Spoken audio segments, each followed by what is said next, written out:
नमस्कार, NB news देख रहे हैं आप और मैं हूं आपके साथ हितेंद्र। बुलेटिन का आगाज करेंगे। हाथरस कांड में योगी सरकार की ओर से बड़ी कार्रवाई की गई है। हाथरस के एसपी, डीएसपी और इंस्पेक्टर पर गाज गिरी है। तीनों को सस्पेंड कर दिया गया है। वहीं थाने के सभी पुलिसकर्मियों का नार्को पॉलीग्राफ टेस्ट करवाया जाएगा। मुख्यमंत्री योगी आदित्यनाथ ने प्राथमिक जांच रिपोर्ट के आधार पर मौजूदा एसपी, डीएसपी, इंस्पेक्टर और कुछ अन्य के खिलाफ सस्पेंशन की कार्रवाई करने के निर्देश दिए हैं। थाने के पुलिसकर्मियों, वादी प्रतिवादी सभी का पॉलीग्राफी टेस्ट करवाया जाएगा और इस पर केस में हाथरस के जिलाधिकारी प्रवीण कुमार और एसपी ने जिस तरह से कार्रवाई की है उसके बाद से ही वो निशाने पर हैं। डीएम प्रवीण कुमार पर तो गैंगरेप पीड़िता के परिवार ने गंभीर आरोप भी लगाए हैं। पीड़िता के परिजनों ने प्रशासन पर धमकाने और दबाव डालने का आरोप लगाया है। गुरुवार को एक वीडियो सामने आया जिसमें हाथरस के डीएम पीड़ित परिवार को धमकी देते हुए दिखाई दे रहे हैं। हाथरस के डीएम कह रहे हैं कि मीडिया वाले तो चले जाएंगे लेकिन प्रशासन को यहीं पर रहना है और हाथरस के पीड़ित परिवार का कहना है कि उनको धमकाया जा रहा है।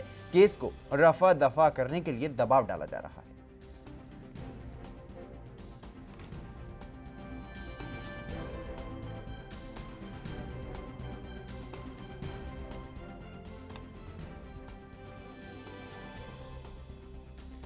तो लगातार जिस तरीके से विपक्ष निशाने पर है योगी सरकार और हाथरस में जिस तरीके से प्रशासन का जो रवैया रहा है, गैर जिम्मेदाराना रवैया को देखते हुए अब ये बड़ी कार्रवाई की गई है। एसपी, डीएसपी और इंस्पेक्टर पर बड़ी कार्रवाई की गई और उन्हें तीनों को ही सस्पेंड कर दिया गया है।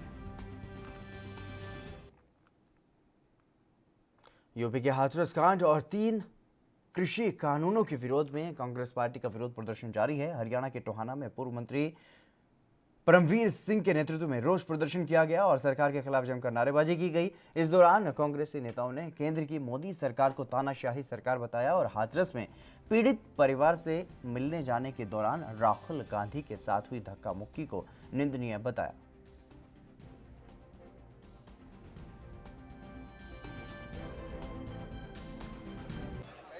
वहाँ बिल्कुल डिक्टेटरशिप है यूपी में बीजेपी सरकार की।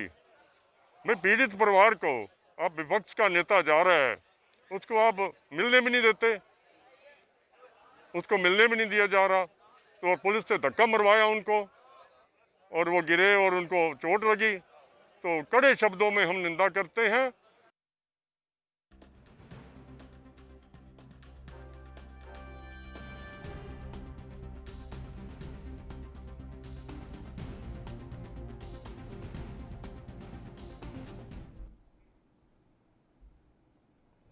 गैंगरेप पीड़िता के परिजनों से मिलने उत्तर प्रदेश के हाथरस जा रहे कांग्रेस नेता राहुल गांधी समेत अन्य नेताओं के खिलाफ एफआईआर तो दर्ज कर ली गई है, लेकिन राहुल और प्रियंका गांधी के पद और नामों में गड़बड़ी को लेकर के पुलिस की अब किरकिरी हो रही है। दरअसल गौतम बुद्ध नगर के इकोटेक प्रथम थाने में एफआईआर दर्ज की गई है और इसमें राहुल गांधी को कांग्रेस अध्यक्ष लिखा गया है, जबकि प्रियंका गांधी के नाम के आगे रिश्तेदार के कॉलम में पत्नी का नाम रॉबर्ट वाड्रा दर्ज किया गया है और इनके साथ ही रणदीप सुरजेवाला, दीपेंद्र हुड्डा, अजय कुमार लल्लू, जतिन प्रसाद समेत 153 नामजद और अज्ञात लोगों के खिलाफ एफआईआर दर्ज की गई है। बता दें कि यूपी के हाथरस में दलित युवती के साथ हैवानों ने कथित तौर पर गैंगरेप के बाद उसकी जीभ काट दी थी और उसकी रीढ़ की हड्डी तोड़ दी थी। वारदात के बाद वो 1 हफ्ते से ज़्यादा बेहोश रही थी और हालत खराब होने के बाद किशोरी को दिल्ली के अस्पताल में भर्ती करवाया गया था, जहां पर मंगलवार की सुबह लगभग 4 बजे उसने दम तोड़ दिया था और आधी रात के वक्त के पीड़िता के अंतिम संस्कार के बाद से ही विपक्ष लगातार यूपी सरकार पर हमला पर है।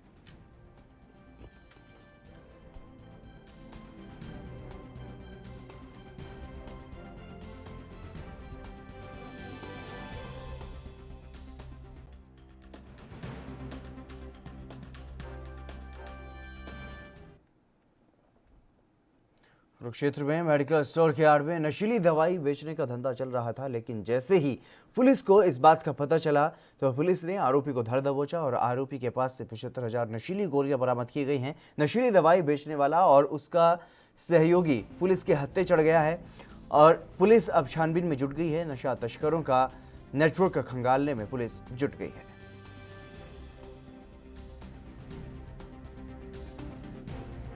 के पास से ये तकरीबन 15 जो है बॉक्स मिले थे, जिसमें 5,000 की ये गोलियां थी और तकरीबन टोटल जो है वो 75,000 जो है गोलियां नशीली मिली हैं उससे। और इसके साथ ही उस किशोर को तो हमने अरेस्ट कर ही लिया है, इसके साथ ही उसका जहाँ से वो लेके आता था उस बंदे को भी उसका। राजस्थान के सीकर में पंचायती राज चुनाव 2020 के लिए जिले के दांतारामगढ़ पंचायत समिति क्षेत्र के 30 ग्राम पंचायतों में 3 अक्टूबर को मतदान होना है। सुबह 7:30 बजे से शाम 5:30 बजे तक होने वाले पंच और सरपंच के मतदान के लिए सभी प्रशासनिक तैयारियां पूरी कर ली गई हैं। कर्मचारियों को अंतिम प्रशिक्षण और मतदान का सामान देकर के संबंधित मतदान केंद्रों के लिए रवाना कर दिया गया है। उपजिला निर्वाचन अधिकारी ने मतदान से जुड़े अधिकारियों कर्मचारियों से कहा है कि वह पंचायत चुनाव को शांतिपूर्ण, स्वतंत्र और निष्पक्ष रूप से करवाएं। सभी मतदाताओं से ये आग्रह है कि कैंपस में आने के बाद 5:30 बजे तक जो भी कैंपस में आता है उसका वोट पड़ता है और हर बूथ पे 900 ही मतदाता है। पहले 1100-1200 हुआ करते थे, अब 900 ही मतदाता है। इसी तरह से कमीशन ने 1 घंटे का समय बढ़ा दिया है, यानी 7:30 से 5:30। तो समय की कहीं कमी नहीं है और वोटर्स भी इतने ज़्यादा नहीं है कि आपको लंबी लाइन में लगे रहना पड़े। तो आप बहुत ढंग से आराम से आए और डिस्टेंसिंग को फॉलो करते हुए लाइन में खड़े हों, क्योंकि हमें प्रजातंत्र के साथ साथ खुद को बचाना है और क्योंकि प्रजातंत्र की महत्वपूर्ण कड़ी। यूपी के प्रयागराज में बालसन चौराहे पर सपा कार्यकर्ताओं ने 2 घंटे का सत्याग्रह किया और सरकार के काम करने के तरीके पर सवाल उठाए गए। सपा कार्यकर्ताओं की भारी भीड़ वहां पर मौजूद रही और इस दौरान मोदी और योगी सरकार के खिलाफ नारेबाजी की गई। हाथरस कांड और किसान कानूनों के विरोध में यह प्रदर्शन किया गया। सपा नेताओं ने योगी सरकार पर जमकर निशाना साधा।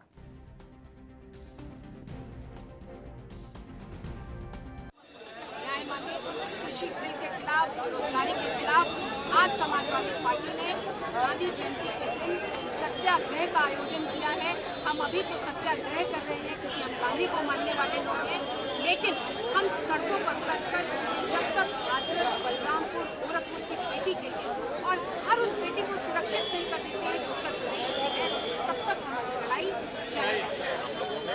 2 घंटे का मौन व्रत रखा। हम लोग कृषि बिल के विरोध में, श्रम कानून के विरोध में, निजीकरण के विरोध में, महिलाओं पे हो रहे अत्याचार के विरोध में, हाथरस में जो इतनी दुखद घटना हुई उसके विरोध में हम लोग समाजवादी पार्टी के जो कार्यकर्ता पदाधिकारी जिनके ऊपर फर्जी मुकदमे लादे जा रहे उसके विरोध में हम सभी समाजवादी पार्टी के साथ यहाँ काम किए तरीके से। अजरबैजान और आर्मीनिया के बीच जारी भीषण युद्ध में दोनों ही पक्ष एक दूसरे पर मिसाइलों, फाइटर जेट, ड्रोन और तोपों से हमले कर रहे हैं। इस बीच आर्मीनिया ने वीडियो जारी करके ये दावा किया है कि उसके एयर डिफेंस सिस्टम ने अजरबैजान के 4 घातक ड्रोन को मार गिराया है और दोनों देशों के बीच विवादित नागोर्नो काराबाख को लेकर के लगातार 5वें दिन खूनी जंग जारी है।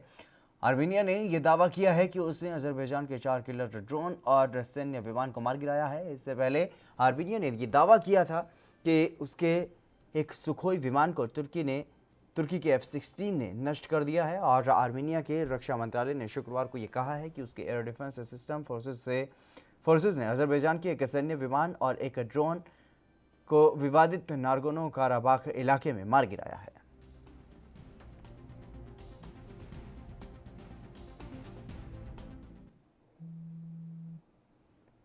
फतेहाबाद में कांग्रेस ने महात्मा गांधी की जयंती पर कृषि कानून और हाथरस गैंगरेप के विरोध में ट्रैक्टर मार्च निकाला। सैकड़ों की संख्या में ट्रैक्टर लेकर के कांग्रेसी कार्यकर्ता वहां पर पहुंचे, जिन्होंने बीजेपी सरकार के खिलाफ नारेबाजी की। सड़क पर ट्रैक्टरों की लंबी लाइनें देखने को मिली और कांग्रेस के पूर्व CPS और कांग्रेस नेता प्रहलाद सिंह की अगुवाई में शहर में ट्रैक्टर मार्च निकाला गया। पूरे शहर से होकर के लघु सचिवालय तक ट्रैक्टर मार्च पहुंचा।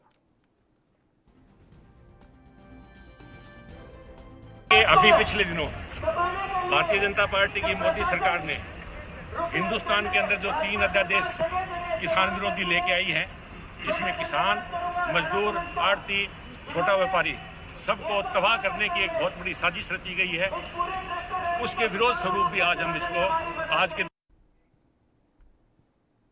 वहीं हाथरस कांड पर बीजेपी की वरिष्ठ नेता उमा भारती ने कई ट्वीट किए हैं, जिसमें उन्होंने भावुक होकर के यूपी के सीएम योगी आदित्यनाथ से अपील की है कि मीडिया और राजनीतिक दलों के लोगों को पीड़ित परिवार के लोगों को मिलने दिया जाए।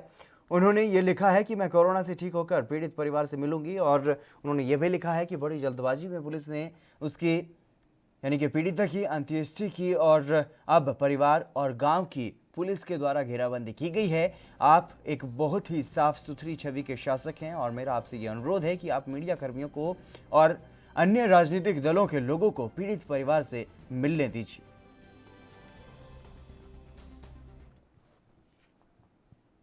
यूपी के देवरिया में पुलिस अधीक्षक डॉ श्रीपति मिश्र ने साइबर सेल का एक गुड वर्क साझा करते हुए बताया कि गुमशुदा मोबाइल के संबंध में मिली शिकायतों पर कार्रवाई करते हुए 108 मोबाइल बरामद कर लोगों को सुपुर्द किए गए और वहीं साइबर सेल के माध्यम से 6 लोगों के खाते से फ्रॉड कर निकाले गए 2,24,455 रुपये उनके खाते में वापस करवाए गए। सेल देवरिया ने 108 विभिन्न ब्रांड के जो मोबाइल विभिन्न व्यक्तियों के गुम हुए थे उसे बरामद करने में सफलता प्राप्त की है। इस मोबाइल की जो कीमत है वो करीब 10 से 12 लाख रुपए के आसपास है। इसके अलावा साइबर सेल ने लगभग 2.5 लाख रुपए के आसपास जिनके बैंक अकाउंट से पैसे कट गए थे वो रुपए भी इन्होंने 8 लोगों का वापस कराने में। उत्तर प्रदेश के हाथरस जिले में 19 वर्षीय दलित युवती के साथ कथित सामूहिक बलात्कार, हत्या और उसके जबरन अंतिम संस्कार की घटना से देश में रोष है। कांग्रेस प्रदेश सरकार के खिलाफ सड़कों पर उतरी हुई है और इसी बीच राजस्थान के डीजीपी भूपेंद्र यादव का यह कहना है कि ये दुर्भाग्यपूर्ण है कि उत्तर भारत में महिलाओं के खिलाफ अपराध बढ़ रहे हैं। उन्होंने यह कहा है कि हमारी भूमिका अपराधियों के खिलाफ कार्रवाई और समाज में जागरूकता बढ़ाने की है। हमने ऐसे मामलों में तेजी से काम किया है और यौन हिंसा के खिलाफ माहौल बनाने के लिए कुछ एनजीओ के साथ काम कर रहे हैं। इधर राजस्थान के बीजेपी के प्रदेश अध्यक्ष सतीश पूनिया ने राज्य में कानून व्यवस्था बिगड़ने का आरोप लगाते हुए ये कहा है कि राजस्थान जैसे शांतिप्रिय राज्य की कानून व्यवस्था पूरी तरह से पटरी से उतर चुकी है और बजरी माफिया का आतंक, लूट, हत्या के मामले तो बढ़ ही रहे हैं। इसके अलावा महिलाओं और बच्चियों के साथ छेड़छाड़, दुष्कर्म, गैंगरेप जैसी वारदातें भी राज्य को कलंकित कर रही हैं। जिस तरह से बच्चियों पर हिंसा बढ़ रही है, जिस तरह से यौन अपराध बढ़ रहे हैं, समाज के लिए पूरे के लिए चिंता का विषय होना चाहिए। एक नागरिक के तौर पे मैं इसी समाज का नागरिक भी हूँ, पिता भी हूँ। जितना चिंतित आप हैं या समाज, मैं भी उतना चिंतित हूँ। पुलिस जो करने का जो काम है, जो अवसर है, उनके पास, हमारे पास 2 ही चीज़ें हैं। ये तो घटना हो जाए तो तुरंत रिस्पॉन्ड करें उसको, जितना हो सके त्वरित गति से बच्चों को या जो विक्टिम है उसको न्याय दिलाने का प्रयास करें, अपराधी को गिरफ्तार करें। वहाँ तक तो हमारा काम है। उसके बियॉन्ड, इसके पीछे के जो रीज़न है, जो कारण है, जो समाज में या बच्चों में, नए लड़कों में या लड़कियों में जो स्थितियाँ बन रही हैं, उसके लिए भी हमने कुछ प्रयास करने का। कनाडा के वैंकूवर स्थित चीनी वाणिज्यिक दूतावास कार्यालय के बाहर कनाडा और भारतीय संगठनों ने कनाडाई नागरिकों की गिरफ्तारी के विरोध में चीन के खिलाफ प्रदर्शन किया है। उन्होंने चीन की कम्युनिस्ट पार्टी के खिलाफ नारेबाजी करते हुए हांगकांग में नए राष्ट्रीय सुरक्षा कानून का भी विरोध किया है। इसके अलावा प्रदर्शनकारी हांगकांग, तिब्बत और भारतीय हिस्सों को भी चीन से मुक्त करने की मांग कर रहे थे। टोरंटो में लगभग 300 प्रदर्शनकारी चीनी वाणिज्य दूतावास के बाहर एकत्र हुए और विरोध में 6 मुख्य मुद्दे उठाए गए।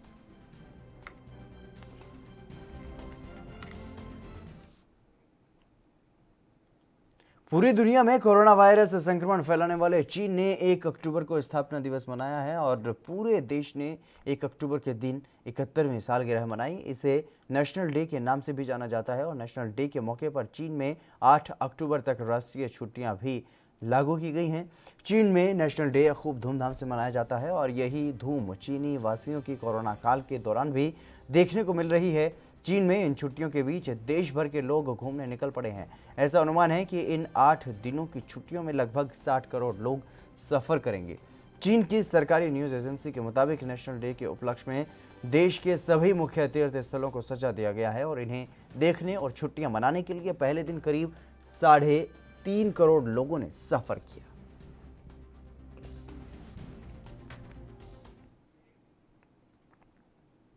उत्तर कोरिया के तानाशाह किम जोंग उन की शक्तिशाली बहन किम यो जोंग करीब 2 महीने बाद एक बार फिर से अपने भाई किम जोंग उन के साथ नजर आई हैं।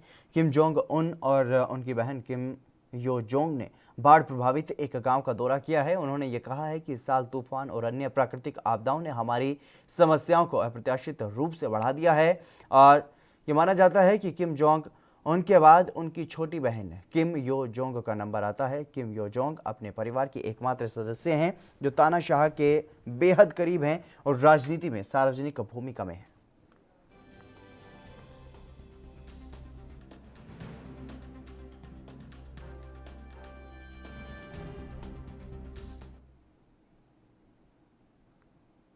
चलिए फिलहाल रुकेंगे एक छोटे से ब्रेक के लिए, जल्द हाजिर होंगे।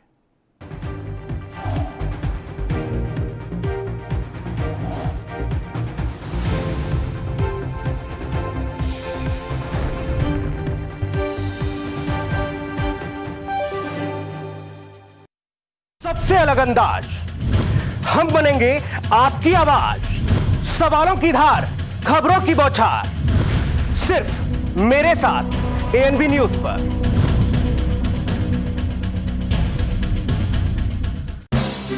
ਪੰਜਾਬ ਵਾਸੀਆਂ ਨੂੰ ਆਸਾਨ ਤਰੀਕੇ ਨਾਲ ਰਾਸ਼ਨ ਮੁਹੱਈਆ ਕਰਵਾਉਣ, ਸਲਿੱਪ ਸਿਸਟਮ ਖਤਮ ਕਰਨ, ਕਣਕ ਦੀ ਵੰਡ ਨੂੰ ਪਾਰਦਰਸ਼ੀ ਕਰਨ ਲਈ ਪੰਜਾਬ ਦੇ ਮੁੱਖ ਮੰਤਰੀ ਕੈਪਟਨ ਅਮਰਿੰਦਰ ਸਿੰਘ ਵੱਲੋਂ ਸਮਾਰਟ ਰਾਸ਼ਨ ਕਾਰਡ ਸਕੀਮ ਸ਼ੁਰੂ ਕੀਤੀ ਗਈ ਹੈ। ਇਸ ਕਾਰਡ ਨਾਲ ਤੁਸੀਂ ਕਿਤੋਂ ਵੀ ਲੈ ਸਕਦੇ ਹੋ, ਆਪਣੇ ਪਿੰਡ ਦੇ ਰਾਸ਼ਨ ਡਿਪੋ ਤੋਂ, ਨਾਲ ਦੇ ਪਿੰਡ ਦੇ ਰਾਸ਼ਨ ਡਿਪੋ ਤੋਂ, ਕਿਸੇ ਹੋਰ ਸ਼ਹਿਰ, ਕਿਸੇ ਹੋਰ ਜ਼ਿਲ੍ਹੇ ਵਿੱਚ ਜਾ ਕੇ ਆਪਣੇ ਇਹ ਕਾਰਡ ਨੂੰ ਵਰਤ ਸਕਦੇ ਹੋ। ਸਿਰਫ ਤੁਹਾਡੇ ਵਾਸਤੇ ਹੋਏਗਾ ਔਰ ਤੁਸੀਂ ਕਿਤੋਂ ਵੀ ਲੈ ਸਕਦੇ ਹੋ। ਇਹ ਸਮਾਰਟ ਰਾਸ਼ਨ ਕਾਰਡ ਪੰਜਾਬ ਦੇ 1 ਕਰੋੜ 41 ਲੱਖ ਲਾਭਪਾਤਰੀਆਂ ਲਈ ਫਾਇਦੇਮੰਦ ਸਾਬਿਤ ਹੋਣਗੇ, ਜਿਸ ਨਾਲ ਲਾਭਪਾਤਰੀ ਬਿਨਾਂ ਕੋਈ ਹੋਰ ਦਸਤਾਵੇਜ਼ ਦਿਖਾਏ ਇਸ ਕਾਰਡ ਨਾਲ ਪੰਜਾਬ ਦੇ ਕਿਸੇ ਵੀ ਡਿਪੋ ਤੋਂ ਰਾਸ਼ਨ ਲੈ ਸਕਦੇ ਹਨ। ਪੰਜਾਬ ਸਰਕਾਰ ਵੱਲੋਂ ਸਾਨੂੰ ਰਾਸ਼ਨ ਕਾਰਡ ਮਿਲੇ ਨੇ, ਅਸੀਂ ਜਿੱਥੋਂ ਮਰਜ਼ੀ ਇਲਾਕੇ ਤੇ ਕਿਸੇ ਵੀ ਸ਼ਹਿਰ ਤੋਂ ਰਾਸ਼ਨ ਪ੍ਰਾਪਤ ਕਰ ਸਕਦੇ ਹਾਂ। ਹੁਣ ਰਾਸ਼ਨ ਲਈ ਨਹੀਂ ਕਰਨੀ ਪਏਗੀ ਜਦੋਜਹਿਦ, ਕਿਉਂਕਿ ਕੈਪਟਨ ਦੀ ਅਗਵਾਈ ਵਾਲੀ ਪੰਜਾਬ ਸਰਕਾਰ ਨੇ ਸ਼ੁਰੂ ਕਰ ਦਿੱਤੀ ਹੈ ਸਮਾਰਟ ਰਾਸ਼ਨ ਕਾਰਡ ਸਕੀਮ।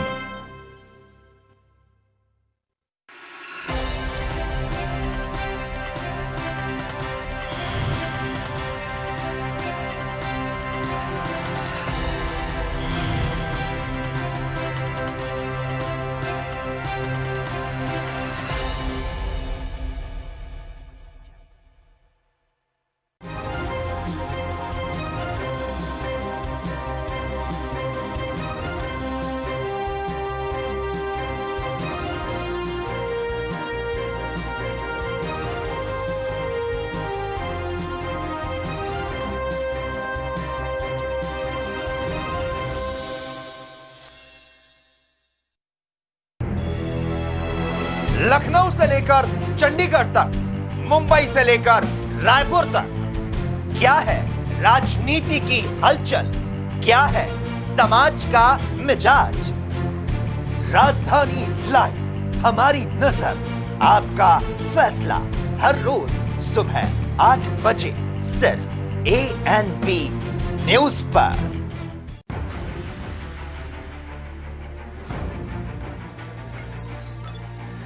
खबर चाहे सियासत की हो या सरकार की,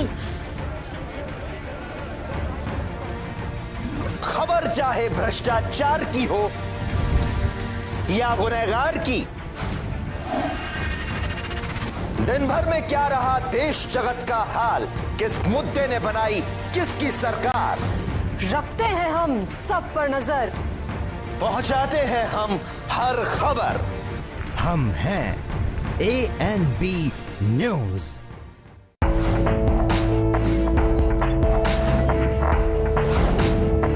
कम ब्रेक और ज्यादा खबरों के साथ देखिए ANB news in channel number पर। सबसे अलग अंदाज, हम बनेंगे आपकी आवाज, सवालों की धार, खबरों की बौछार, सिर्फ मेरे साथ एएनबी न्यूज पर।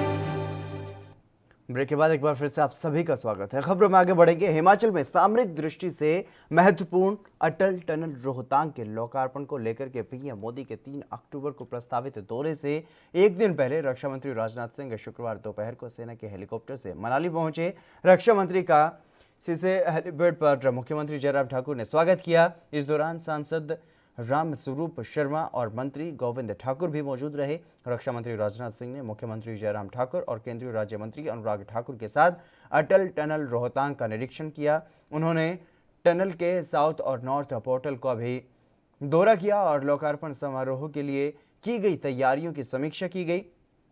सीमा सड़क संगठन के महानिदेशक लेफ्टिनेंट जनरल हरपाल सिंह ने केंद्रीय मंत्री को टनल की विशेषताएं और सामरिक का महत्व की जानकारी दी।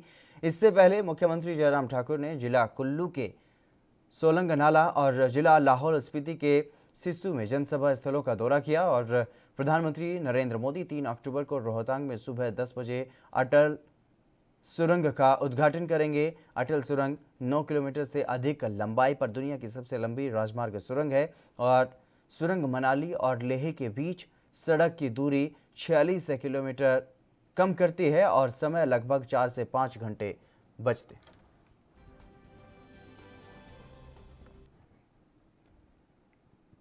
एलओसी पर नौगाम सेक्टर में पाकिस्तानी गोलाबारी में शहीद हुए 8 जख राइफल्स के राइफलमैन शुभम शर्मा को शुक्रवार को नम आंखों से अंतिम विदाई दी गई।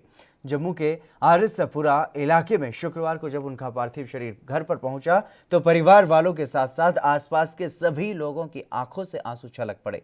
शहीद शुभम शर्मा के छोटे भाई ने यह कहा है कि मुझे अपने भाई पर गर्व है, मैं भी भविष्य में सेना में भर्ती होना चाहता हूं। इसके बाद शहीद राइफलमैन की अंतिम यात्रा में भी स्थानीय लोगों की भावनाएं उमड़ती हुई नजर आई। शव यात्रा के दौरान आसपास के लोग लगातार देशभक्ति से नारे जो हैं वो लगाते रहे और पूरा इलाका भारत माता की जय जयकार से गूंज उठा। मालूम हो कि गुरुवार शाम को एलओसी पर कुपवाड़ा और पुंछ जिले में पाकिस्तानी गोलाबारी में 3 जवान शहीद हो गए थे जबकि 5 अन्य घायल हो गए थे।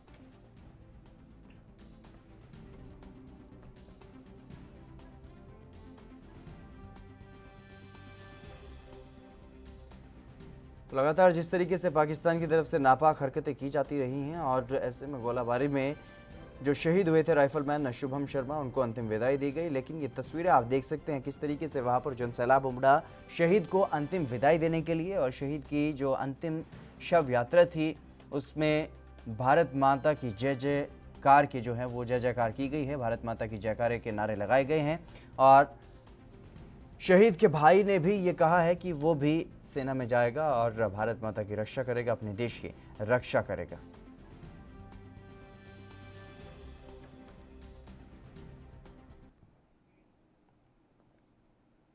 एक तरफ योगी सरकार कानून व्यवस्था को लेकर के विपक्ष के निशाने पर है, लेकिन गोरखपुर पहुंचे राज्यसभा सांसद जयप्रकाश निषाद ने योगी सरकार की तारीफ की है।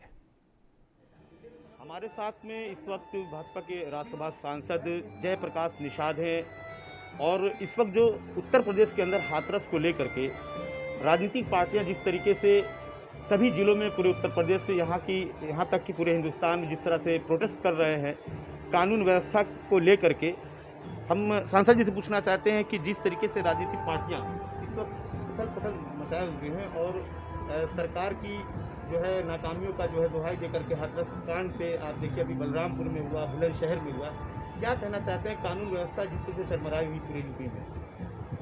आपको पूरे प्रदेश को अच्छी तरह से पता है इस समय परम पूज्य योगी आदित्यनाथ महाराज जी की सरकार जो कानून व्यवस्था चुस्त दुरुस्त करके रखी है, जितने गुंडे माफिया हैं उनके ऊपर जब दुर्व्यवहार किया है और गलत उनके साथ में किया, वहीं कुछ ऐसे भी चैनल रिपोर्टर्स से जो धरने पे बैठ गए, आखिर क्यों अंदर नहीं जाने दिया जा रहा है रिपोर्टरों को, आखिर क्यों प्रेस से दूर रखा गया है, क्यों उनको जो धमकाया जा रहा है, ये कहना है उनके घर वालों का। मुख्यमंत्री योगी आदित्यनाथ पूरे उत्तर प्रदेश में इस वक्त कानून का जंगल राज है, इस पर लगाम क्यों नहीं लगा पा रहे हैं?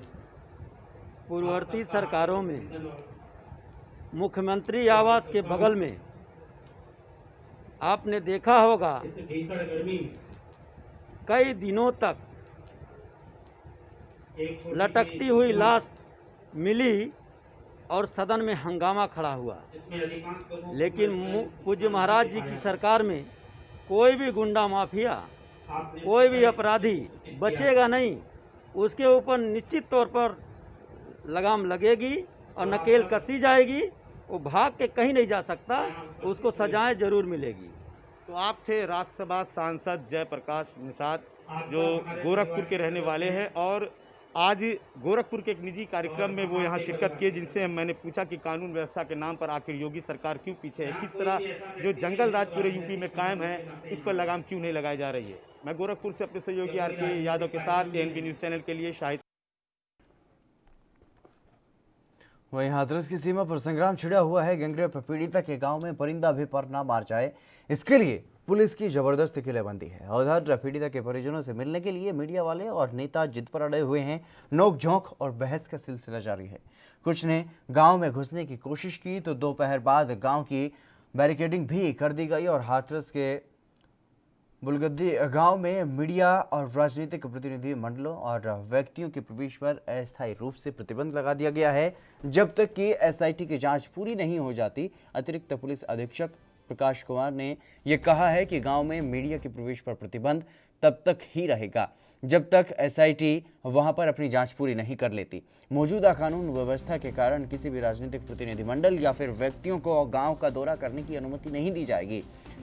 कुमार ने यह भी कहा है कि पुलिसकर्मियों के पास हैं बुलगदी गांव के प्रवेश द्वार पर तैनात उन्हें किया गया है और एक विशेष जांच दल दलित महिला के कथित गैंगरेप मामले की जांच कर रहा है, जिसने 29 सितंबर को अपनी खुदकुशी कर ली थी। ऑर्डर कंडीशन को देखते हुए पॉलिटिकल डेलीगेशंस पे रोक लगी रहेगी। पॉलिटिकल डेलीगेशन के किसी भी मेंबर्स को इंडिविजुअली कलेक्टिवली गांव में जाने के लिए अलाउ नहीं किया जाएगा जब तक एडमिनिस्ट्रेशन हायर ऑफिशियल्स ये डिसाइड न कर लें कि अब गांव का माहौल मुफीद है। पॉलिटिकल डेलीगेशंस अलाउ कर दिया जाएगा। उसके बाद जब तक नहीं। राजस्थान के सिरोही जिले के अनादरा पुलिस थाना इलाके के तेलपी खेड़ा गांव में 8 साल की बच्ची की दुष्कर्म के बाद हत्या कर दी गई और परिजनों को बच्ची का शव झाड़ियों में पड़ा मिला है और पुलिस ने आरोपी को गिरफ्तार कर लिया है। आरोपी नौखाराम वारदात को अंजाम देने के बाद फरार हो गया था। सिरोही के रेवदर के DSP नरेंद्र सिंह देवड़ा ने यह बताया है कि 28 सितंबर 2020 की सुबह सूचना मिली थी कि झाड़ियों में 8 साल के मासूम का शव मिला है। मासूम के साथ दुष्कर्म भी किया गया था और सूचना मिलते ही अनादरा थानाधिकारी हबीर सिंह भाटी जाब्ते के साथ घटनास्थल पर पहुंचे। जांच पड़ताल शुरू की गई और 4 दिन बाद अब आरोपी नौखाराम उर्फ भारमाराम को गिरफ्तार कर लिया गया है।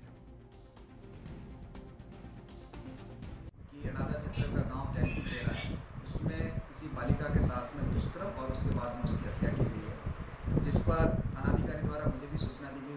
मैं थानाधिकारी के साथ में मौके पर पहुंचे, घटनास्थल का निरीक्षण किया और मौके के हालात और उनसे सबसे प्रथम दृष्टया यही लग रहा था कि बालिका के साथ दुष्कर्म और उसके बाद में उसकी हत्या हुई है। मामले की गंभीरता को देखते हुए पुलिस अधीक्षक महोदया पूजावाना उनको इस सारा वाकया बताया गया। उन्होंने हमें निर्देशित किया कि इस मामले में जो साक्ष्य एकत्रित करने के लिए पुलिस टीम के साथ साथ FSL की टीम को भी बुलाया जाए। FSL। चलिए फिलहाल रुकेंगे, एक और छोटे से ब्रेक के लिए जल्द हाजिर होंगे।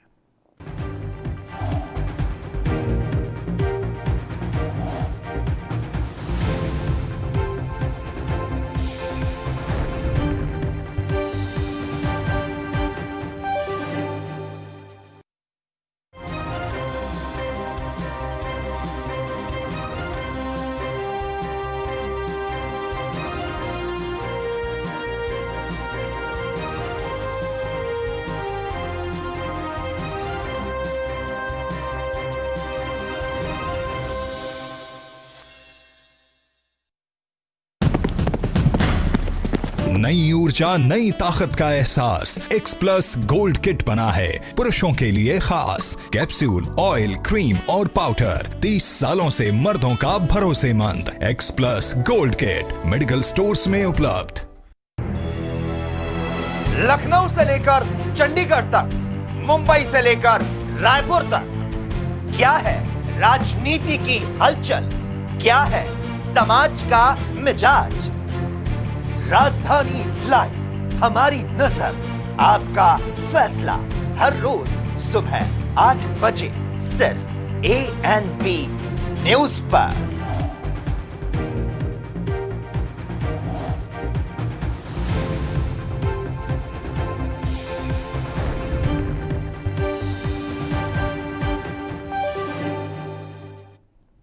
ब्रेक के बाद एक बार फिर से आप सभी का स्वागत है। खबरों में आगे बढ़ेंगे। गुजरात में 2022 तक सूरत में दुनिया का सबसे बड़ा हीरा व्यापार परिसर आने के साथ कई हीरा निर्माता इस मुंबई से गुजरात में स्थानांतरित कर रहे हैं। और हालांकि सूरत दुनिया में लगभग 80% हीरे बनाती है, और लेकिन निर्यात और अन्य सौदे बड़े पैमाने पर मुंबई में ही होते हैं। हालांकि मुंबई में महंगे किराए और निर्यात में देरी के कारण व्यापारिक ज़रूरतों को स्थानांतरित करने के लिए सूरत पहले से ही हीरे के विनिर्माण का एक केंद्र बन गया है। हीरा निर्माता शिवम नवदिया ने सूरत लौटने के अपने फैसले के उपरोक्त कारणों का उल्लेख किया है। वहीं GJEPC के क्षेत्रीय अध्यक्ष दिनेश नवदिया ने यह कहा है कि आगामी सूरत डायमंड बॉस के लगभग 4500 कार्यालयों के लिए बुकिंग पहले ही रखी जा चुकी है, और छोटे हीरा व्यवसायी पहले ही मुंबई से महाराष्ट्र के कारोबार में रुके होने के कारण शिफ्ट हो चुके हैं। और हालांकि कोरोना महामारी के बीच इन्हें कई परेशानियों का भी सामना करना पड़ रहा है। मैं मैन्युफैक्चरर हूँ, डायमंड लूज डायमंड बना के पॉलिश करके मुंबई सेल करता हूँ। लेकिन अभी थोड़ा जो प्रॉब्लम हुआ था, लेकिन कोरोना की वजह से फिर डायमंड में जो मंदी आई थी वो सब की ध्यान में रखते हुए हमको बहुत प्रॉब्लम हुआ था मुंबई में, इसलिए हम लोग वापस आ गए थे, वापस सूरत शिफ्ट हो गए। क्योंकि वहाँ पे जो एक्सपेंस हम लोग को देना पड़ता है, जैसे कि फ़िक्स रेंट रहता है, घर पे रहने का रेंट रहता है, और ये कोरोना आ गया। फिर कोरोना के हिसाब ध्यान में रखते हुए तो हम लोग ने ये डिसीजन लिया कि हम लोग वापस ही आ जाएंगे, क्योंकि वहाँ पे प्रॉब्लम भी बहुत है कोरोना रिलेटेड। और एक्सपोर्ट रिलेटेड में भी हम लोग बोले तो वहाँ पे लाइन ही इतनी रहती है कि इमरजेंसी एक्सपोर्ट करने का हुआ कि भाई मेरे को आज थर्सडे है तो मुझे मंडे तक उधर पहुँचाना है माल मेरे बायर्स को, मेरे क्लाइंट को। तो कभी कभी बहुत डिले होता था, क्योंकि थर्सडे को मेरा माल एक्सपोर्ट ही नहीं होता था, क्योंकि लाइन ही इतनी होती है। सूरत डायमंड बुश बन रहा है, उससे फ़ायदा बहुत होगा। मेन तो फ़ायदा यही है कि रेंट बचेगा हम लोग। 6 महीने तक कोई कारोबार नहीं होने के कारण वहाँ जो लोग रेंट पे रह रहे थे, रेंट पे ऑफिस थी, रेंट पे मकान था, तो उन लोगों का मैक्सिमम खर्च पर मंथ का 2 से 3 लाख रुपया एक्सपेंस आ रहा था। कमाई नहीं थी, कुछ बिजनेस नहीं था, यहाँ मैन्युफैक्चरिंग बंद था।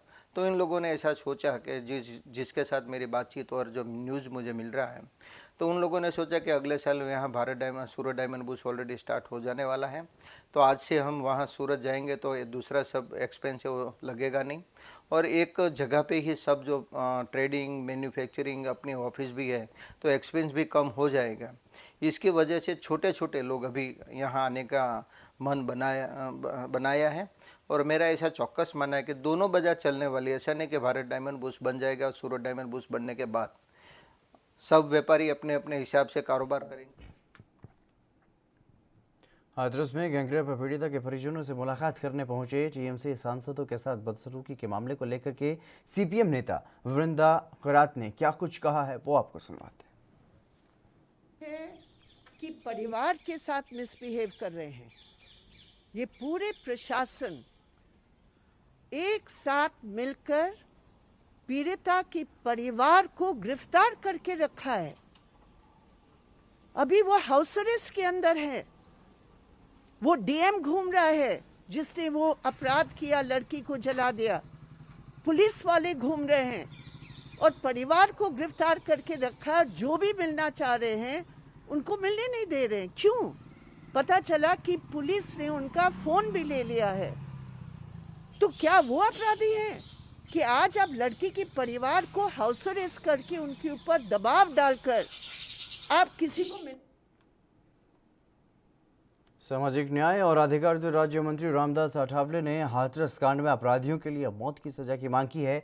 अठावले ने यूपी के सीएम योगी और राज्यपाल से मिलने का भी फैसला किया है। मामले में उत्तर प्रदेश पुलिस की कार्रवाई पर योगी आदित्यनाथ से बातचीत वो करेंगे, ऐसा उन्होंने कहा है। और मंत्री ने यह कहा है कि उन्होंने हाथरस की यात्रा करने की योजना बनाई है, लेकिन इसे रद्द कर दिया है क्योंकि पुलिस ने कहा है कि धारा 144 वहां पर लगाई गई है। हाथरस में किसी को भी आने की अनुमति नहीं है। अठावले ने कहा है कि वो अगले सप्ताह हाथरस जाएंगे और इसके अलावा उन्होंने क्या कुछ कहा है वो भी आपको सुनवाते हैं। मिलने के लिए जाऊँगा। मैं कल लखनऊ जा रहा हूँ और वहाँ राज्यपाल और मुख्यमंत्री जी को मिलने वाला हूँ और हाथरस प्रकरण की चर्चा उनके साथ में करने वाला हूँ और आरोपियों को फांसी की सज़ा मिलनी चाहिए, इसी तरह की हमारी मांग है। उनके जो माँ बाप थे, उनके परिवार के लोग थे, उनको वहाँ जाने नहीं दिया, लेकिन पुलिस तो बोल रही है कि उनके पिताजी उनकी माताजी उनको ले गए थे, लेकिन पुलिस के पास भी बहुत बड़ी टेंशन थी और इसीलिए शायद उन्होंने मतलब उसका ज़्यादा प्रचार ना हो और इसके दौरान ऑर्डर की स्थिति ना निर्माण हो, इसीलिए उन्होंने घाई गड़बड़ी से उन्होंने अंतिम संस्कार के किया है। लेकिन उनके फैमिली को वहाँ ले जाना चाहिए था, मतलब फैमिली के लोगों को ले जाना चाहिए था, बाकी के लोगों का ठीक है, लेकिन फैमिली के लोगों को लिया था कि नहीं है, लेकिन पुलिस कुछ बोल रही है कि हमने। महात्मा गांधी की 150वीं जयंती देश भर में मनाई गई। वहीं सीकर में भी गांधी की प्रतिमा पर माल्यार्पण कर गांधी जयंती मनाई गई। उसके बाद स्मृति वन में पौधारोपण किया गया और कोरोना महामारी से बचाव के लिए जागरूकता के लिए रथ रवाना किया गया। साथ ही नो मास्क नो एंट्री के पोस्टर का विमोचन किया गया और इसी दौरान जिला कलेक्टर अविचल चतुर्वेदी ने कहा कि कोरोना वायरस से रोकथाम के लिए लोगों को जागरूक करने के लिए प्रचार रथ को हरी झंडी दिखाकर के रवाना किया गया है। शामली रोड स्थित स्मृति वन में वृक्षारोपण किया गया और साथ ही कोरोना वायरस से बचाव की गाइडलाइन का पालन करते हुए सारे कार्यक्रमों का आयोजन किया गया।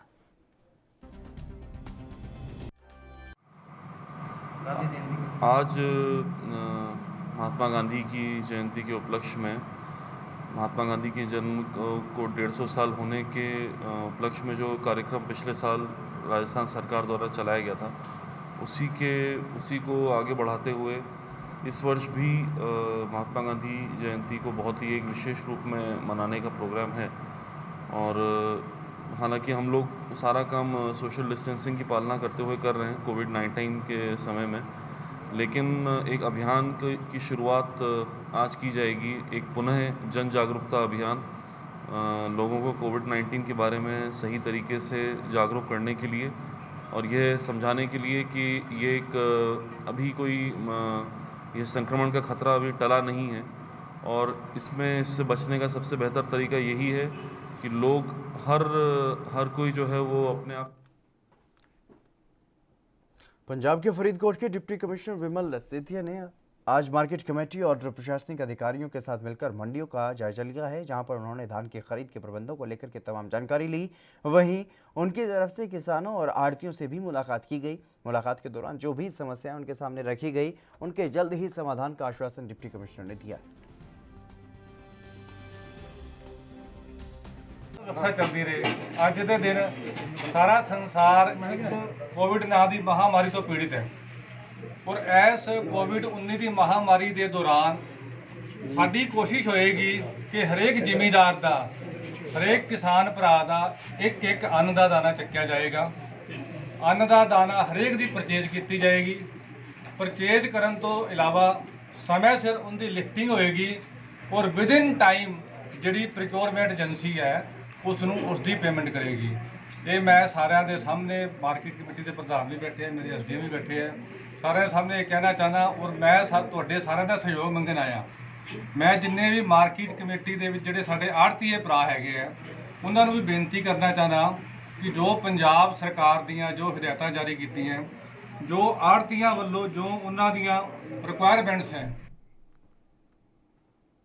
खबर यूपी के गोंडा से है, जहां पर फर्जी राशन कार्ड बनवाने का मामला सामने आया है। पूर्ति विभाग ने सत्यापन के दौरान करीब 1.42 लाख राशन कार्ड फर्जी पाए हैं और इतने बड़े पैमाने पर राशन कार्ड का फर्जीवाड़ा पकड़े जाने के बाद खाद्यान्न माफियाओं में हड़कंप मच गया है। पूर्ति विभाग ने इन सभी राशन कार्डों को निरस्त कर दिया है और साथ ही इन राशन कार्डों पर फीड कराए गए करीब 4 लाख लोगों के नाम हटा दिए गए।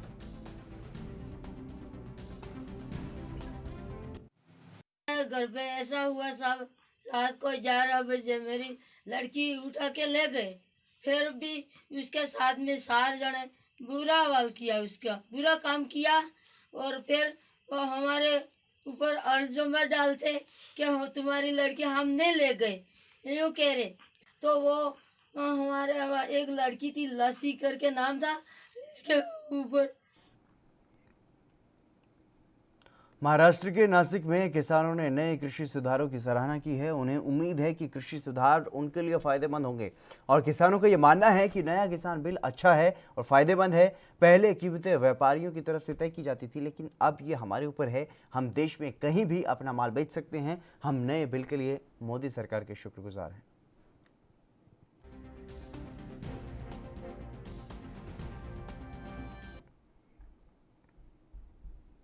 यूपी के पीलीभीत में सर्राफा व्यापारी ने फर्जी स्टैंप बना करके गिरवी रखा सामान को कब्जे में ले लिया और पीड़ित ने खेत बेच करके पैसा दिया।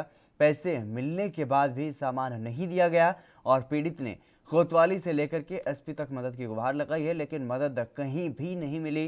पीड़ित ने यह कहा है कि यदि सामान नहीं मिला तो सर्राफा व्यापारी के घर के आगे परिवार सहित दम तोड़ दिया जाएगा। और सर्राफा व्यापारी डॉक्टर का बोर्ड लगा करके सर्राफे की दुकान चला रहा था। इन्होंने हमारा फर्जी स्टाम्प बनाया कि इतना माल ले गए, मेरे उस पर कहीं साइन नहीं है, कुछ नहीं है। मैंने अभी अपना खेत बेचा है, इसको पैसा दे दिया। अब इन्होंने कहा कि वो पैसा तुम्हारा स्टाम्प में कट गया, ना स्टाम्प पैसा दे रहे हैं, नहीं माल दे रहे हैं। और मैं यहाँ कल से बैठा हूँ, दुकान पे जाता हूँ तो घर भाग जाते हैं। घर पे आया हूँ मैं पूछते पाछते, तो मैं कल से बैठा हूँ बच्चों को भूखा प्यासा लिया हुआ, और मैं यहाँ से कहीं नहीं जाऊँगा। मेरी कहीं सुनवाई नहीं, हर जगह मैंने एप्लीकेशन भी दी है, लेकिन नहीं, वो कहते हैं कि मैं विधायक का आदमी हूँ और मैं यहाँ बच्चों के लिए भूखा बैठा हूँ। मैं जाऊँगा भी नहीं जब तक यहाँ से। यूपी के झांसी में पुलिस ने बड़ी सफलता हासिल की है। दरअसल पुलिस ने हाई प्रोफाइल चोरों के गैंग को पकड़ने में सफलता हासिल की है। इन चोरों ने अब तक 50 से अधिक चोरी और नकबजनी की है और वहीं पुलिस ने चोरों के पास से लगभग 10 लाख रुपए कीमत के सोने चांदी के जेवरात और लैपटॉप और अन्य सामान भी बरामद किए हैं और चोरों को गिरफ्तार करके पुलिस आगे की कार्रवाई में जुट गई है।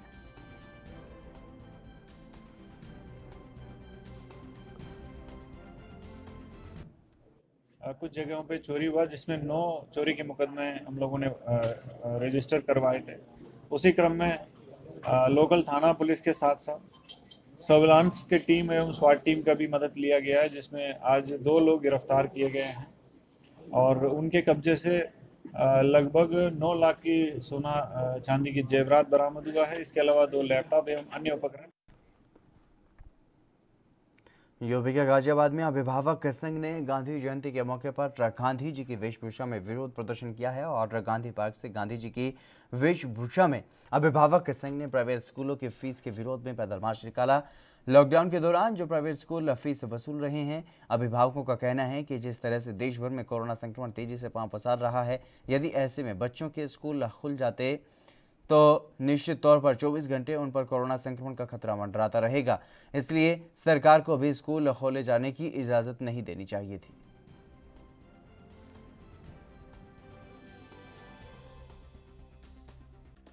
हम प्रदेश सरकार और केंद्र सरकार तक लगातार 6 महीने से अभिभावकों की पीड़ा को पहुंचा रहे हैं और अभिभावकों की मांग है कि लॉकडाउन समय की 1 तिमाही फीस माफ होनी चाहिए और जब तक स्कूल ना खुलें तब तक जो है ऑनलाइन क्लास के हिसाब से फीस का निर्धारण किया जाए। पूरे प्रदेश के और देश के अभिभावक आर्थिक संकट से गुजर रहे हैं और लगातार प्रधानमंत्री से और मुख्यमंत्री से मांग कर रहे हैं कि इस पंजाब के संगरूर में खराझाड़ टोल प्लाजा पर किसानों के चल रहे धरने को उस वक्त और भी बड़ा बल मिला जब पूर्व सैनिकों ने किसानों को समर्थन दिया। उनका कहना है कि ये लड़ाई तो बहुत छोटी है, हम तो बॉर्डर पर इससे भी बड़ी लड़ाई लड़ते आए हैं। जितनी देर किसानों का संघर्ष चलेगा हम इनके साथ हैं और साथ रहेंगे। बता दें कि बड़ी गिनती में पूर्व सैनिक आसपास के गांव से इकट्ठा होकर के किसानों के चल रहे धरने में शामिल हुए।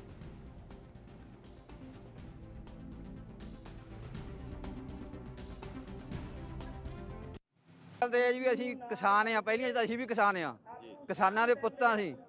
उदों बाद असी जवान बनिया, मिलटरी च गया।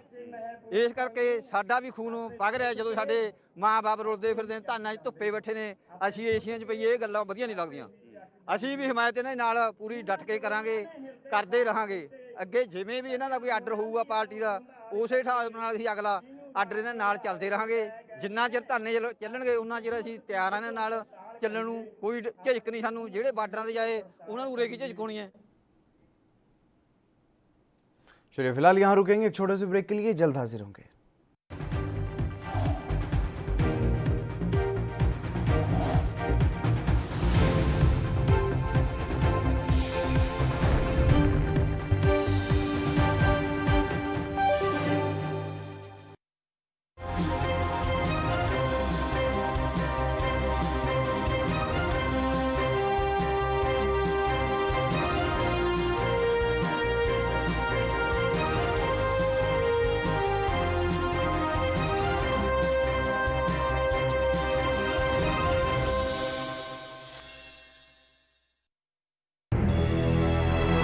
लखनऊ से लेकर चंडीगढ़ तक, मुंबई से लेकर रायपुर तक, क्या है राजनीति की हलचल, क्या है समाज का मिजाज। राजधानी लाइव, हमारी नजर, आपका फैसला, हर रोज सुबह 8 बजे सिर्फ ANP न्यूज पर।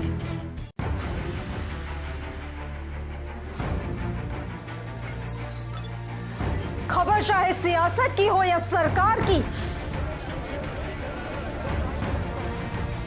खबर चाहे भ्रष्टाचार की हो या गुनहगार की, दिन भर में क्या रहा देश जगत का हाल, किस मुद्दे ने बनाई किसकी सरकार, रखते हैं हम सब पर नजर, पहुंचाते हैं हम हर खबर। हम हैं ANP न्यूज। सबसे अलग अंदाज, हम बनेंगे आपकी आवाज, सवालों की धार, खबरों की बौछार, सिर्फ मेरे साथ ANP न्यूज पर।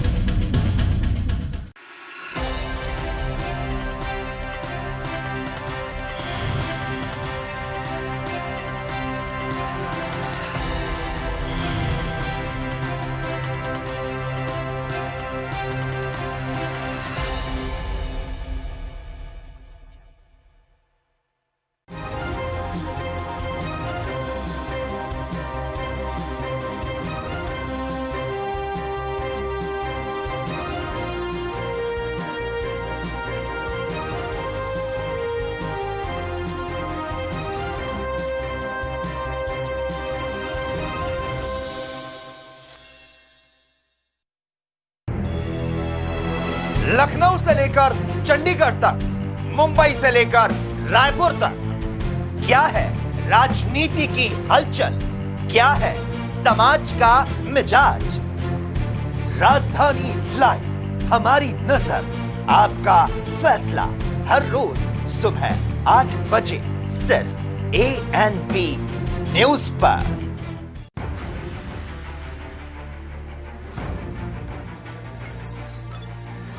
खबर चाहे सियासत की हो या सरकार की, खबर चाहे भ्रष्टाचार की हो या गुनहगार की, दिन भर में क्या रहा देश जगत का हाल, किस मुद्दे ने बनाई किसकी सरकार, रखते हैं हम सब पर नजर, पहुंचाते हैं हम हर खबर। हम हैं ANP न्यूज।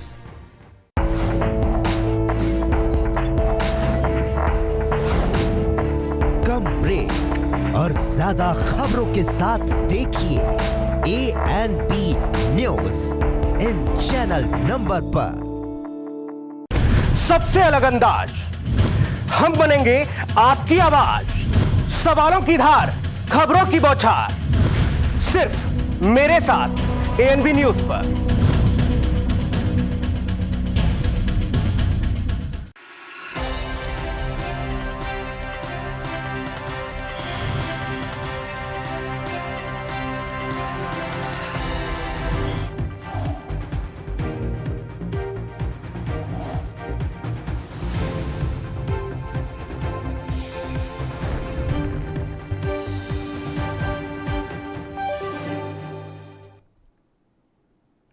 ब्रेक के बाद एक बार फिर से आप सभी का स्वागत है। खबरों में आगे बढ़ेंगे। उत्तर प्रदेश में हाथरस को लेकर के जमकर सियासत हो रही है। तमाम विपक्षी दल योगी सरकार को घेर रहे हैं। उधर योगी सरकार के राज्य मंत्री और कानपुर देहात के सिकंदरा क्षेत्र से बीजेपी के विधायक अजीत पाल का एक विवादित बयान सामने आया है, जहां हाथरस कांड पर बोलते हुए उन्होंने कहा है कि विपक्ष के पास कोई मुद्दा अब नहीं बचा है, इसलिए छोटे मोटे मुद्दे पर विपक्ष अब राजनीति कर रहा है। और मंत्री ने यह भी कहा है कि हाथरस की घटना में कानून काम कर रहा है। वहीं मेडिकल रिपोर्ट में रेप की पुष्टि नहीं हुई है। उत्तर प्रदेश के मुख्यमंत्री योगी आदित्यनाथ ने अपने ट्विटर अकाउंट से उन आलोचनाओं का जवाब देने की कोशिश की है जिनमें यूपी में महिलाओं की सुरक्षा को कमजोर बताया गया है। उन्होंने अपने ट्वीट में लिखा है कि उत्तर प्रदेश में माताओं बहनों के सम्मान स्वाभिमान को क्षति पहुंचाने का विचार मात्र रखने वालों का समूल नाश सुनिश्चित है। उन्होंने प्रदेश की जनता को यह भी भरोसा दिलाने की कोशिश की है कि महिलाओं के सम्मान और स्वाभिमान को नुकसान पहुंचाने वालों को उनकी सरकार बख्शेगी नहीं। हर हाल में उन्हें दंड मिलेगा। ये दंड ऐसा होगा जो भविष्य में उदाहरण बन जाएगा। सरकार निर्णय ले रही है, कानून इसमें काम करेगा। विपक्ष का हावी है तो उसमें हम लोग कुछ नहीं कर सकते। उनका तो कहना ही है हमेशा मुद्दा, उनके पास कोई है नहीं विपक्ष के पास। और जो भी छोटे मोटे मुद्दे लेके आ रहे हैं बीच में, केवल मुद्दा उठा रहे हैं, जनहित का कोई भी कार्य नहीं कर रहे हैं। महिलाओं के साथ और अपराध छोटे मुद्दे हो रहे हैं। महिलाओं के साथ जिस तरीके अपराध कानून, मैं बोल रहा हूँ, कानून इसकी जांच कर रहा है। डॉक्टर ने बोला ऐसा कुछ नहीं हुआ है, जांच तो जो सामने आएगा वो पता लगेगा। रुद्रप्रयाग में जन समस्याओं को लेकर के एक समाज सेवी सांकेतिक धरना प्रदर्शन कर रहे हैं और जन समस्याओं के निराकरण के लिए सांकेतिक उपवास धरना दिया गया है। समाज सेवी महावीर सिंह जगवान के नेतृत्व में मुख्य बाजार से जिलाधिकारी कार्यालय तक शांतिपूर्ण रैली के साथ सांकेतिक उपवास धरना दिया गया। बता दें कि कोरोना के चलते जनपद में स्वास्थ्य सुविधाओं का बुरा हाल है। ऑल वेदर रोड के चक्कर में लोगों को आए दिन भारी परेशानियों का सामना करना पड़ रहा है। ग्रामीण और शहरी इलाकों में विकास कार्य ठप पड़े हैं। पीएम आवास योजनाओं का बुरा हाल है। लोगों की 3-3 सालों से बकाया धनराशि नहीं मिल पा रही है। युवा बेरोजगार है। जिला विकास समितियों का गठन नहीं हो पाया है, जिससे विकास की जो योजनाएं हैं वो आगे नहीं बढ़ पा रही हैं।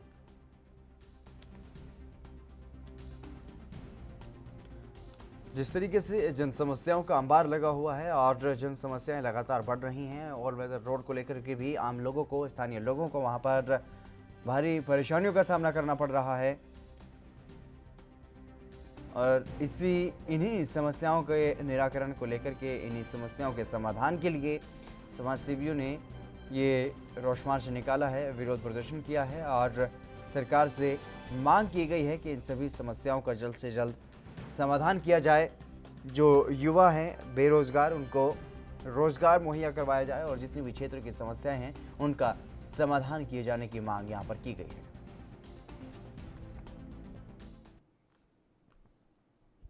वहीं बहरोइच वन विभाग की टीम को एक बड़ी सफलता हाथ लगी है। उन्होंने 14 टायर ट्रक में लदी खैर की लकड़ी बरामद की है और इस दौरान रेंजर ने यह बताया है कि खैर की लकड़ी की कीमत बाजार में तकरीबन 15 लाख रुपए है और साथ ही ये भी बताया है कि ये लकड़ी बलरामपुर से हरियाणा के लिए ले जाई जा रही थी और तभी रास्ते में चेकिंग के दौरान ट्रक को रोका गया, जिसमें आवेदन खैर की लकड़ी बरामद हुई है। और बता दें कि लकड़ी कथा बनाने और कपड़ों के कलर में काम के लिए आती है और इसलिए भी ये ज़रूरी है। फिलहाल वन विभाग ने 3 लोगों को गिरफ्तार कर लिया है और आगे की कार्रवाई में जुट गया है।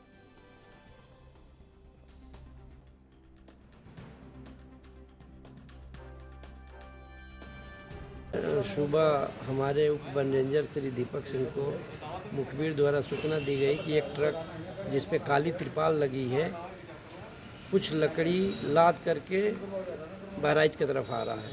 उन्होंने इसकी सूचना मुझे दी। हम दोनों लोग अपने हमराहियों के साथ बलरामपुर रोड पे रवाना हुए। ट्रक आती दिखाई दी, उसको रोका गया।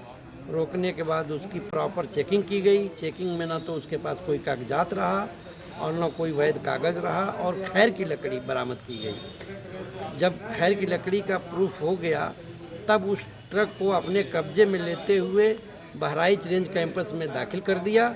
आवश्यक वैधानिक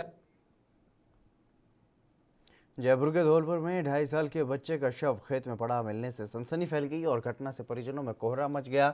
वहीं मौके पर स्थानीय ग्रामीणों की भारी भीड़ जमा हो गई। सूचना मिलने पर घटनास्थल पर मौके पर पहुंची पुलिस ने शव को कब्जे में लेकर पोस्टमार्टम के लिए अस्पताल भिजवा दिया। और बता दें कि बच्चे के शरीर पर चोटों के निशान भी पाए गए। जानकारी के मुताबिक बच्चा देर शाम अचानक से घर से गायब हो गया था और फिलहाल पुलिस ने मामला दर्ज कर आगे की कार्रवाई शुरू कर दी है। रंजीतपुरा के मनीष त्यागी ने एक अपने 2 साल के बच्चे की गुमशुदगी की FIR थाने में पंजीबद्ध कराई थी। उसके 1-2 घंटे बाद ही सूचना मिली कि बच्चा गांव में घर के पीछे ही उसकी डेड बॉडी मिली है, जिसको डेड बॉडी को वहाँ से लेकर के हॉस्पिटल में उसका पोस्टमार्टम करा दिया है, क्योंकि मौत संदिग्ध है और जिसकी अब अनुसंधान किया जा रहा है। चलिए फिलहाल मेरे साथ खबरों में बस इतना ही। दीजिए इजाजत, नमस्कार।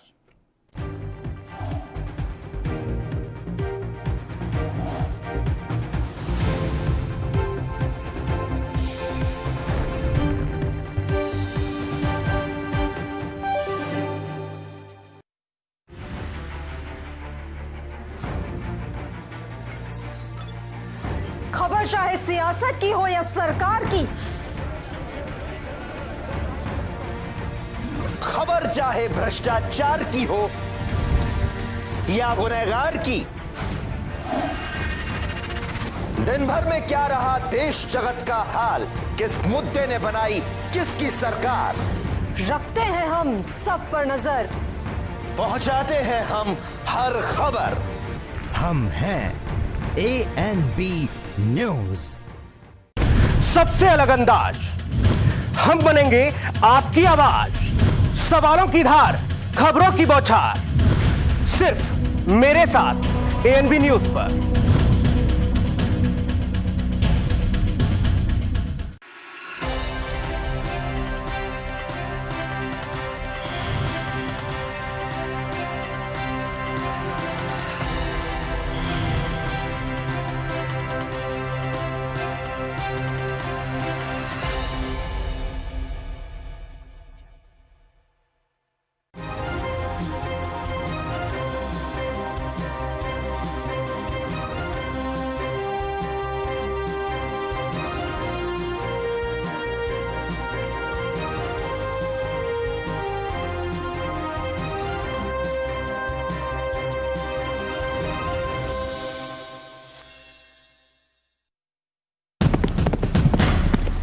नई ऊर्जा, नई ताकत का एहसास X+ गोल्ड किट बना है पुरुषों के लिए खास। कैप्सूल, ऑयल, क्रीम और पाउडर, 30 सालों से मर्दों का भरोसेमंद X+ gold kit medical stores में उपलब्ध।